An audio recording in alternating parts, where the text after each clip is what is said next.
राज्य के मंत्री और कोलकाता मेयर फरहाद हाकिम का स्पष्टीकरण। कहा, मैंने नहीं किया महिलाओं का अपमान। पश्चिम बंगाल के मंत्री और कोलकाता के मेयर फरहाद हाकिम ने हाल ही में मीडिया में आई कुछ गलतफहमियों पर प्रतिक्रिया दी है। उन्होंने स्पष्ट किया कि उन्होंने किसी महिला का अपमान नहीं किया है। मीडिया के कुछ हिस्सों ने उनके शब्दों को गलत तरीके से पेश किया है। हाकिम ने कहा कि उन्होंने रेखा पात्र को भद्र महिला के रूप में संबोधित किया था। उन्होंने बताया कि बीजेपी की हार के संदर्भ में ही उन्होंने पार्टी को होरमाल कहा था, जो कि उनके अनुसार एक राजनीतिक टिप्पणी थी।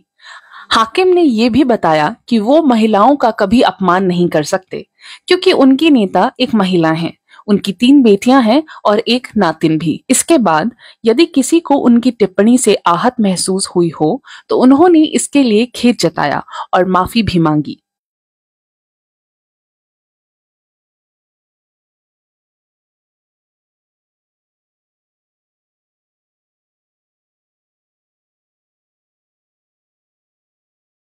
अस्तित्व থাকতে পারবে না।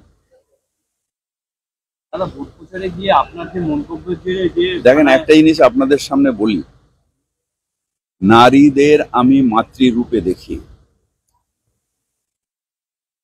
হেরে ভূত, হেরো মাল, এটা হচ্ছে ভোটের ক্যান্ডিডেট, কোনো নারীর ব্যাপার নয়, বিজেপির ব্যাপারে।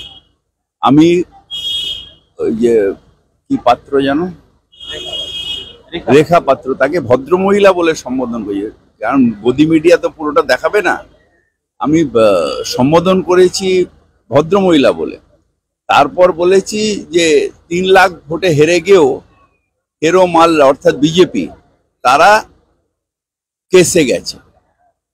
এটা দুর্ভাগ্যজনক। যদিও কারোর যদি লেগে থাকে মনে, আমি তার জন্য অত্যন্ত দুঃখিত, কারণ কোনো নারীকে অসম্মান করব এটা আমি স্বপ্নেও ভাবতে পারি না।